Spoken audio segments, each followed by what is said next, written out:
তো প্রথমে আমরা গুগল ক্রোম ওপেন করবো এবং সার্চ বারে এসে লিখবো se.census.gov.in দিয়ে এন্টার করব। প্রথম যে ওয়েবসাইটটি সেলফ এনুমারেশন https://ac.census.gov.in, তো এখানে এসে আমরা ক্লিক করব। আমরা সেন্সাস অফ ইন্ডিয়া 2027 এর মূল ওয়েবসাইটে পৌঁছে যাব এবং দেখব যে self enumeration login HLO house listing operation. তো এখান থেকে প্রথমে আমাদের স্টেটটি সিলেক্ট করতে হবে, তারপর ক্যাপচাটি বসিয়ে ভেরিফাই অ্যান্ড প্রসিড করব। তো চলুন আমরা স্টেটটি সিলেক্ট করি।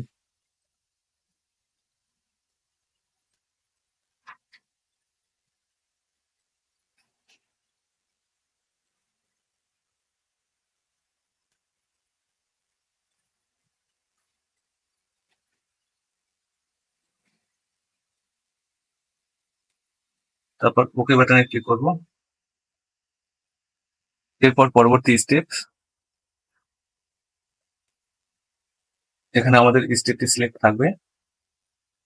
এরপর হচ্ছে name of the head of the household, মানে পরিবারের প্রধানের নামটা, তারপর মোবাইল নাম্বার, এরপর ইমেল আইডি অপশনাল, এটি আপনি দিতেও পারেন না দিতেও পারেন।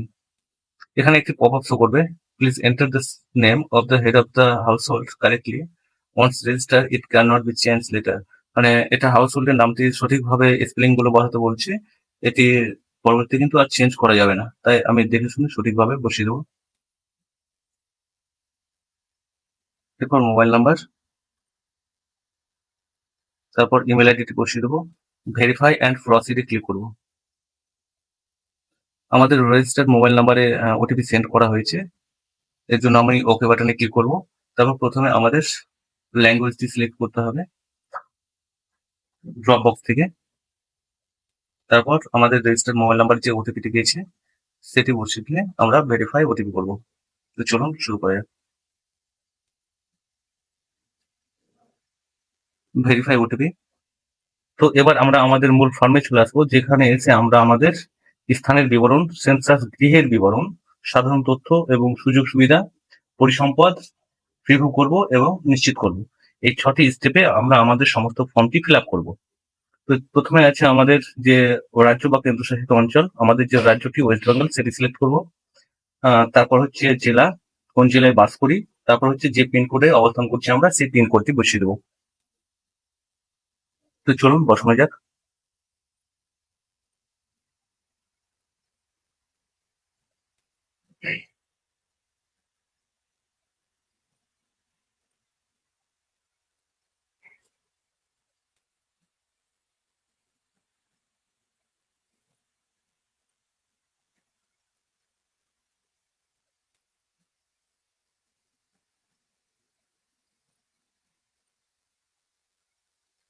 তো এখানে একটি পপ আপ শো করবে, স্থানটি শনাক্ত হয়েছে কিনা সেটি দেখে নিতে হবে। দয়া করে ডিজিটাল মানচিত্রের মার্কার চিহ্নটিকে সরিয়ে আপনার বাড়ির ওপর স্থাপন করুন।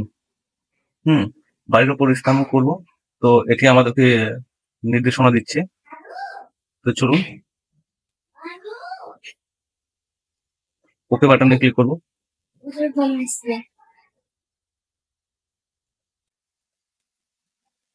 এবং তারপর যে অনুসন্ধান বাটনটি আছে এখানে ক্লিক করব এবং আমরা যে গ্রাম বা শহরটি এখানে লিখলাম সেটি অনুসন্ধান করবে এবং সেই জায়গায় আমাদেরকে নিয়ে যাবে।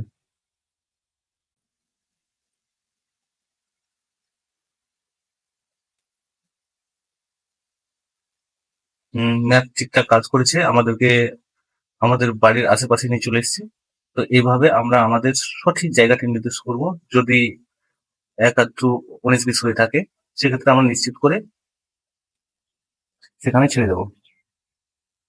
তারপর একটি পপ আপ শো করবে আমাদের বাদিকে, যে আপনার বসবাসের স্থান, অক্ষাংশ এবং দ্রাঘিমাংশ। তো ল্যাটিটিউড লংগিটিউড ঠিকঠাক দেখে নিয়ে তারপর আমরা অবস্থানটি নিশ্চিত করব। তো চলুন করা যাক।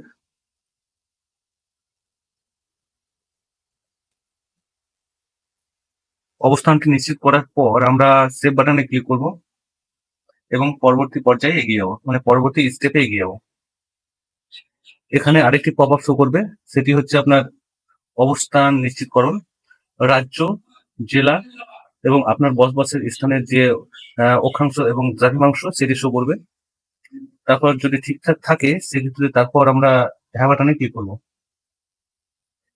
এরপর হচ্ছে পরবর্তী স্টেপ, সেটি হচ্ছে আপনার সেন্সাস গৃহের বিবরণ। তো চলুন গৃহের বিবরণটি কি কি দিতে হবে আমরা দেখে নিই। এখানে বলছে সেন্সাস গৃহের মেঝের উপাদান, ফ্লোরের উপাদান কি কি দিয়ে তৈরি সেটি। তো যেহেতু আমার ক্ষেত্রে সিমেন্টের, তাই আমরা সিমেন্ট সিলেক্ট করব। আপনাদের ক্ষেত্রে যেটি সেটি সিলেক্ট করুন আপনি। এরপর হচ্ছে সেন্সাস গৃহের দেওয়ালের প্রধান উপাদান, মানে ওয়ালটি কি দিয়ে তৈরি সেটি। তো দেখি আমরা কি দিয়ে তৈরি। হ্যাঁ, আমাদের যেহেতু পোড়া ইট, তাই পোড়া ইটটি সিলেক্ট করে রেখে দেবো।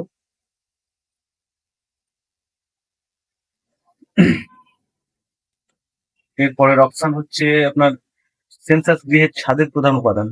তো আমাদের ছাদটি কি দিয়ে তৈরি সেটি সিলেক্ট করতে হবে।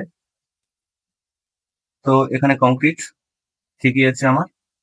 তো আপনাদের ক্ষেত্রে ছাদের উপাদানটি যা দিয়ে তৈরি সেটি সিলেক্ট করবেন। এরপর হচ্ছে সেন্সাস গৃহের বর্তমান অবস্থা, সেটি ভালো না ক্ষতিগ্রস্ত না বাসযোগ্য সেটি করে দেবেন। তো আমার ক্ষেত্রে যেহেতু বাসযোগ্য হবে সেহেতু আমি বাসযোগ্য করব। তারপর আমরা সেভ করব এবং পরবর্তী পর্যায়ে এগিয়ে যাবো। এখানে বলা হচ্ছে যে আপনি কি নিশ্চিত এগিয়ে যেতে চান। তো ইয়েস। এবার স্টেপ হচ্ছে সাধারণ তথ্য। তো এটি আমরা সম্পূর্ণ করব। এখানে বলা হচ্ছে যে পরিবারের সাথে সম্পর্কিত তথ্য, এই পরিবারে নিয়মিতভাবে বসবাসকারী সদস্যের মোট সংখ্যা।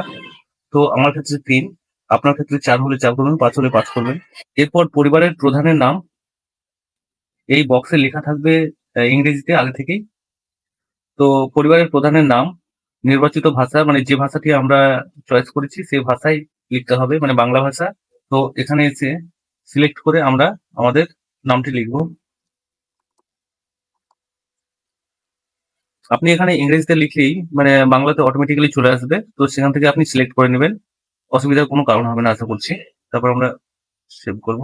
এরপর হচ্ছে পরিবারের প্রধানের লিঙ্গ, সে পুরুষ না মহিলা সেটি চয়েস করব।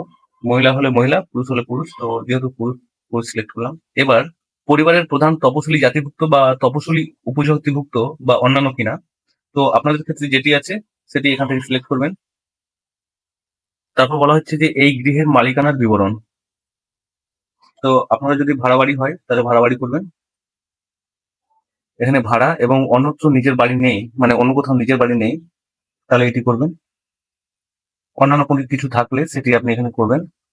তো আমার যেহেতু নিজের বাড়ি সেক্ষেত্রে আমি সেলফ করব। তারপর বলা হচ্ছে যে বাসযোগ্য ঘরের সংখ্যা, আমি 3টি করলাম, আপনাদের ক্ষেত্রে যতটা হবে সেটি করবেন। এরপর বলা হচ্ছে যে এই পরিবারে বসবাসকারী বিবাহিত দম্পতির সংখ্যা,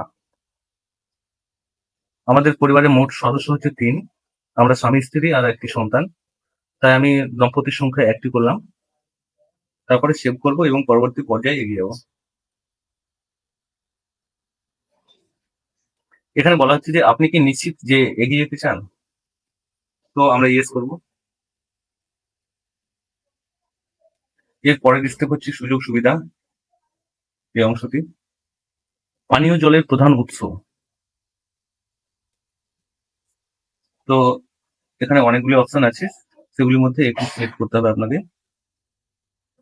পরিশ্রুত কলের জল, অপরিশ্রুত কলের জল, কুয়ো, হ্যান্ডপাম্প, টিউবওয়েল বা বোরহোল, ঝর্ণার জল, নদী।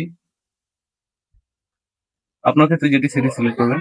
তো আমার ক্ষেত্রে হবে পরিশ্রুত কলের জল, তাই আমি এটি সিলেক্ট করলাম। তারপর বলা হচ্ছে যে পানীয় জলের উৎসটি কোথায়, বাড়ির চৌহদ্দির মধ্যে, বাড়ির চৌহদ্দির কাছে, দূরে, সেটি যেটি মনে হয় আপনার ক্ষেত্রে সেটি সিলেক্ট করবেন। আমার যেহেতু বাড়ির চৌহদ্দির মধ্যেই আছে তাই আমি বাড়ির চৌহদ্দির মধ্যে করে এগিয়ে যাবো।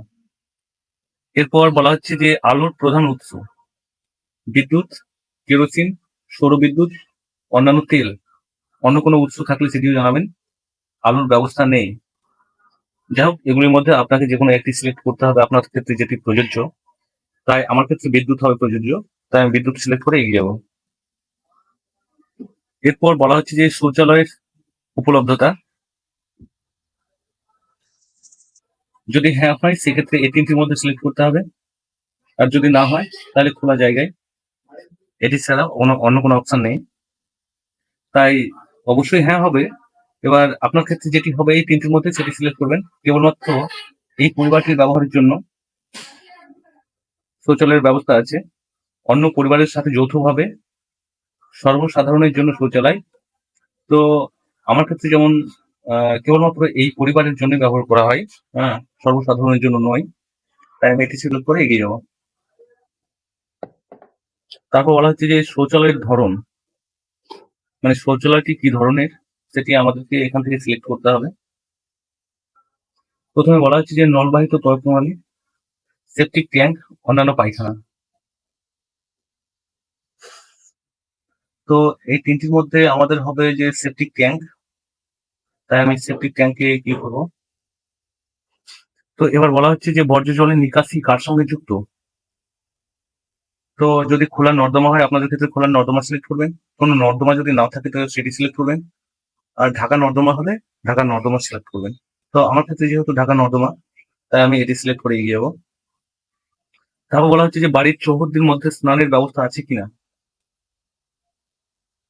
যদি স্নানের ব্যবস্থা থাকে তাহলে হ্যাঁ করবেন, না থাকলে না করবেন।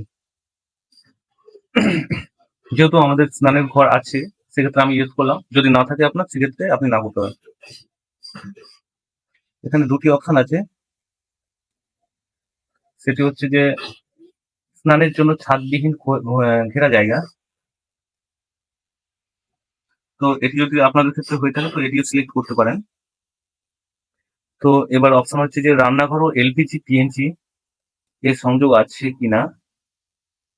তো ওখানে রান্নাঘরে রান্না হয় যদি হয়ে থাকে সেক্ষেত্রে এই দুটির মধ্যে একটি, বাড়ির মধ্যে রান্না হয় কিন্তু রান্নাঘরে রান্না হয় না, তাহলে এই দুটির মধ্যে একটি সিলেক্ট করবেন। খোলা জায়গায় বাড়ির বাইরে রান্না হয়, এলপিজি পিএনজি এর সংযোগ আছে, সেক্ষেত্রে এই দুটির মধ্যে সিলেক্ট করবেন। তো আমার যেহেতু রান্নাঘরে রান্না হয় তাই আমরা এটি সিলেক্ট করব এবং এই অপশনটি সিলেক্ট করে আমরা পরবর্তী ধাপে এগিয়ে যাব। তারপর বলা হচ্ছে যে রান্নায় ব্যবহৃত প্রধান জ্বালানি, যেটি হয় সেটি করবেন। আমার ক্ষেত্রে যেমন এলপিজি পিএনজি, তাই আমি এই অপশনটি সিলেক্ট করব। আপনাদের ক্ষেত্রে যেটি সেটি সিলেক্ট করতে পারেন। তো এরপরে আমরা সেভ করব এবং পরবর্তী পর্যায়ে এগিয়ে যাব।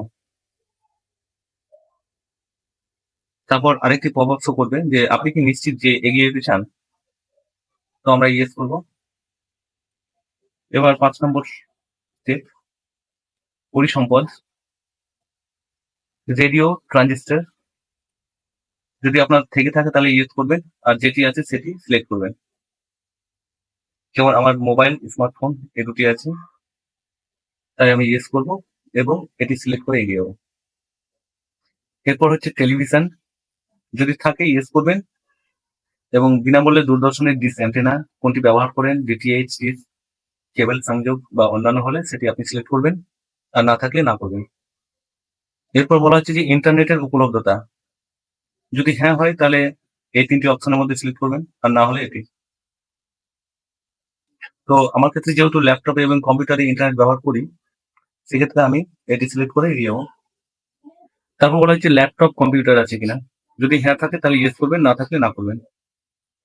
তারপর বলা হচ্ছে টেলিফোন, মোবাইল ফোন, স্মার্টফোন, যদি থেকে থাকে তাহলে ইয়েস করবেন, আর শুধুমাত্র মোবাইল, স্মার্টফোন বা অন্যান্য সাধারণ মোবাইল ফোন, স্মার্টফোন ছাড়া, তাহলে এটি অপশনটি সিলেক্ট করবেন। তো যেহেতু আমার স্মার্টফোন তাই আমি এই অপশনটি সিলেক্ট করবো। এরপর বলা হচ্ছে যে সাইকেল এবং স্কুটার, মোটরসাইকেল, মোপেড ইত্যাদি আছে কিনা। তো আপনাদের ক্ষেত্রে যদি সাইকেল থাকে তো ইউজ করবেন, স্কুটার, মোটরসাইকেল এবং মোপেড তিনটি থাকলেই বা তিনটির মধ্যে একটি থাকলেই আপনি এখানে ক্লিক করবেন, বা কোনোটি নেই থাকলে এখানে সিলেক্ট করবেন। এরপর বলা হচ্ছে যে 4 চাকার গাড়ি, জিপ, মোটর ভ্যান ইত্যাদি আছে কিনা, যদি হ্যাঁ থাকে তাহলে ইয়েস করবেন, আর না থাকলে না করবেন। এরপর পরিবারটি প্রধানত কোন খাদ্যশস্য গ্রহণ করে, যদি ধানজাত দ্রব্য হয় তাহলে এটি সিলেক্ট করবেন প্রধান খাদ্য হিসাবে। যদি গমজাত দ্রব্য হয় তাহলে এটি সিলেক্ট করবেন জলজাত দ্রব্য। তো এখানে অনেক কিছুই আছে, যেটি আপনার ক্ষেত্রে প্রযোজ্য সেটি সিলেক্ট করবেন। তো আমার ক্ষেত্রে ধানজাত দ্রব্যই ঠিক আছে, তাই আমি এটি সিলেক্ট করলাম, দিয়ে পরবর্তী পর্যায়ে এগিয়ে গেলাম। এবার দেখা যাবে যে মোবাইল নাম্বার, এখানে আমি আমার যে মোবাইল নাম্বারটা দিয়ে আমি রেজিস্ট্রেশন করেছি সেটি থাকবে লেখা। তারপর এই সেভ বাটনে সেভ করব এবং পরবর্তী পর্যায়ে এগিয়ে যাবো। তারপর আরেকটি পপ আপ যে আপনি কি নিশ্চিত যে আপনি এগিয়ে যেতে চান? তো আমরা ইয়েস করবো, হ্যাঁ। এরপর লাস্ট আমাদের পুরো ফর্মটি যেভাবে আমরা ফিল আপ করলাম স্টেপ বাই স্টেপ, সেটির প্রিভিউ দেখা দিবে। সেখানে সম্পূর্ণ তথ্য কিন্তু আমরা দেখতে পাবো। তো সেই তথ্যগুলি সঠিকভাবে মিলিয়ে নিয়ে যদি ঠিকঠাক থাকে তাহলে আমরা নিশ্চিত করব। আর যদি পরবর্তীতে আমরা পরবর্তীর জন্য সংরক্ষণ করে রাখতে চাই, যে পরবর্তীতে আরেকবার ভালো করে দেখে নেব, তাহলে আমরা এই যে ড্রাফট হিসাবে সেভ করব। আর যদি সবকিছু ঠিকঠাক হয়ে যায় এবং লাস্ট ফাইনালি আমরা সাবমিট করতে চাই, তাহলে নিশ্চিত করব এবং সাবমিট করব। এবং সফলভাবে জমা দেওয়ার পর আমাদের 11 সংখ্যার একটি এসি আইডি, যেটি এইচ দিয়ে শুরু হবে, তৈরি হবে। তো যা এসএমএস এর মাধ্যমে বা ইমেলের মাধ্যমে আমাদেরকে জানিয়ে দেওয়া হবে বা দিয়ে দেওয়া হবে, সেটি আমরা সংরক্ষণ করে রেখে দেবো। পরবর্তী এবং শেষ ধাপে যখন সরকারি গণনাগারে আপনার বাড়িতে প্রদর্শন করতে আসবেন, তখন আপনার কাছে থাকা এসি আইডিটি তাকে শেয়ার করবেন। আপনার দেওয়া এসি আইডি যদি গণনাকারী রেকর্ডের সঙ্গে মিলে যায়, তবে তিনি তথ্যগুলো নিশ্চিত করে গ্রহণ করবেন। এই প্রক্রিয়ায় অংশগ্রহণ করা দেশের সামগ্রিক উন্নয়নের জন্য অত্যন্ত গুরুত্বপূর্ণ। তাই অবশ্যই আপনারা অংশগ্রহণ করবেন। ভালো থাকবেন, সুস্থ থাকবেন। আবার দেখা হবে পরবর্তী ভিডিওতে।